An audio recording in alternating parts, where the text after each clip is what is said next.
আমি দেখিছোঁ যে মুখ্যমন্ত্ৰীৰ পত্নীৰ কোম্পানীৰ হয় আৰু ঘনশ্যাম ধানুকাৰ কোম্পানীৰ হয় পীযুষ হাজৰিকা ডাঙৰীয়াই ওকালতি কৰিছে।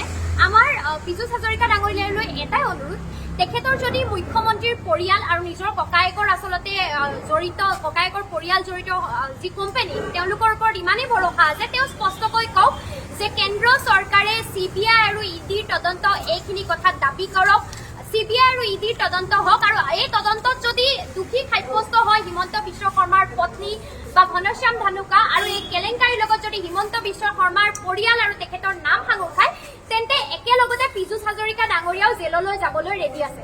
গতিকে যদি তেখেতে মুখেৰে আহি আহি আমাক কথা কৈ থাকে, সেই কথা আমি বিশ্বাস নকৰোঁ। তেখেতে তথ্য সহকাৰে কওক, কাৰণ ইতিমধ্যে আমি সকলোৱে জানো যে মডেল কোড অফ কণ্ডাক্ট অনুসৰি কোনো মন্ত্ৰীয়ে তেওঁৰ পৰিয়াল জড়িত নিজৰ পত্নী জড়িত কোম্পানীক ঠিকা দিব নোৱাৰে। অতি ঘনিষ্ঠ জড়িত ঘনশ্যাম দাস ধানুকাই ইতিমধ্যে যথেষ্ট পৰিমাণৰ টকাৰ কেলেংকাৰীৰে PPE কিট চেনিটাইজাৰ আজি যোগান দিয়া আমি দেখিলোঁ।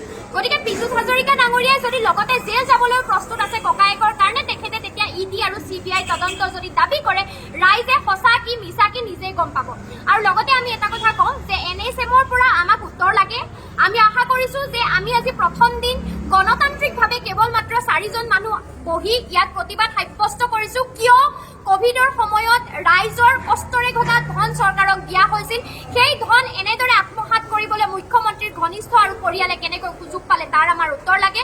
আমাৰ জীৱন জীৱিকা সেই সময়ত সকলোৰে নাইকিয়া হৈ গৈছিল, আমাৰ ল'ৰা ছোৱালীবোৰ স্কুললৈ যাব নোৱাৰা হৈছিল, সকলো অৰ্থনৈতিকভাৱে ভুঙা হৈ পৰিছিল।